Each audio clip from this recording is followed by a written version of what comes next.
அண்மை செய்தியாக பார்த்து வருகிறோம்.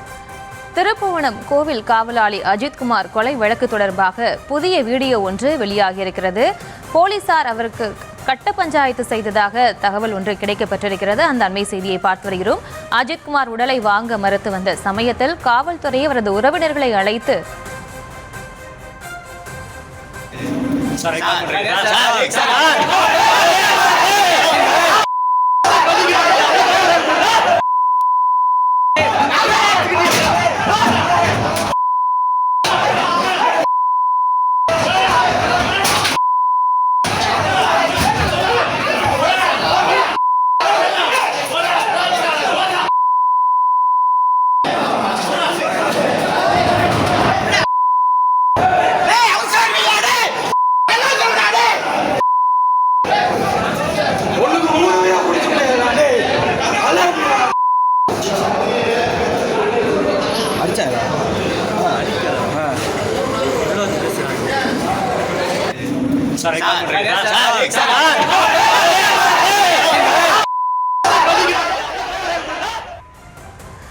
திருப்புவனம் கோவில் காவலாளி அஜித்குமார் கொலை வழக்கு தொடர்பாக போலீசார் கட்ட பஞ்சாயத்து செய்ததாக புதிய வீடியோ ஒன்று வெளியாகியிருக்கிறது.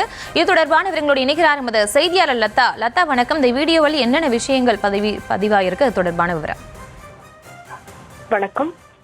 தற்பொழுது பார்த்தோம் அப்படின்னா, சிவகங்கை மாவட்டத்தில் கோயில் காவலாளி அஜித்குமார் காவல் விசாரணையின் போது உயிரிழந்த சம்பவம் அதிர்ச்சி ஏற்படுத்தியிருந்த ஒரு சூழல்ல தற்பொழுது அது தொடர்பான அந்த வீடியோ ஒன்றானது தற்பொழுது வைரலாகி வருகிறது. அந்த வீடியோல பார்த்தோம் அப்படின்னா, அஜித்குமாரினுடைய உடலை பெற்றோர் வாங்க மறுத்த ஒரு சூழல்ல பெற்றோரோட அஜித்குமாரினுடைய உறவினர்களோடு போலீசார் பேச்சுவார்த்தை செய்வது போல கட்ட பஞ்சாயத்து, அதாவது எதிர்கட்சியினரினுடைய மொழியில் சொல்ல வேண்டும் என்றால் கட்ட பஞ்சாயத்து செய்வது போல அந்த வீடியோவானது வெளியாகி இருக்கிறது. அப்பொழுது பார்த்தோம் அப்படின்னா, அதனை ஊர் மக்கள் படம் பிடித்த அந்த தனியார் மண்டபத்துல அந்த பேச்சுவார்த்தை நடந்த பொழுது ஊர் மக்கள் அதனை படம் பிடிக்க முயன்றார்கள். அப்பொழுது உள்ளே இருந்த காவலர் ஒருவர் அதனை தடுக்க முயலும் பொழுது ஊர் மக்கள் எல்லாம் சேர்ந்து அந்த அரங்கத்தினுடைய அந்த ஹாலினுடைய கதவை உடைக்கக்கூடிய வகையில அந்த வீடியோ என்பது பதிவாகி இருக்கு.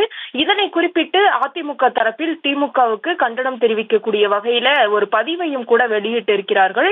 அந்த பதிவுல, திருப்புவனம் அஜித்குமார் காவல் கொலை வழக்கில் கட்ட பஞ்சாயத்து செய்த போலீஸ் என்று குறிப்பிட்டு இந்த காணொலியை இணைத்து அவர்கள் அந்த பதிவை வெளியிட்டு இருக்கிறார்கள்.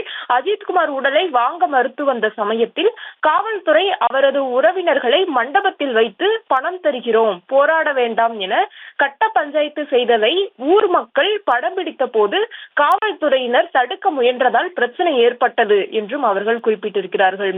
மேலும் எதற்கு அவர்களை மண்டபத்தில் வைத்து கட்ட பஞ்சாயத்து செய்ய வேண்டும், யாரை காப்பாற்ற இந்த முயற்சியை திமுக அரசின் காவல்துறை செய்தது என்றும், காவல்துறை மீது எந்தவித கட்டுப்பாடும் இல்லாமல் முதல்வருக்கு இல்லை என்றும் தொடர்ந்து அடுக்கடுக்கான கேள்வியையும் அதிமுக தரப்பில் எழுப்பப்பட்டிருக்கிறது. மேலும் அதிமுக கூட்டணியின் தொடர் எதிர்ப்பால் மட்டுமே இந்த வழக்கு சிபிஐக்கு மாற்றி இருக்கின்றனர் என்றும், இல்லையெனில் வழக்கு நீர்த்து போகவே இந்த அரசு முயற்சித்திருக்கும் என்றும் தெள்ள தெளிவாக தெரிகிறது என்றும் அதிமுக தரப்பில் குறிப்பிடப்பட்டிருக்கிறது.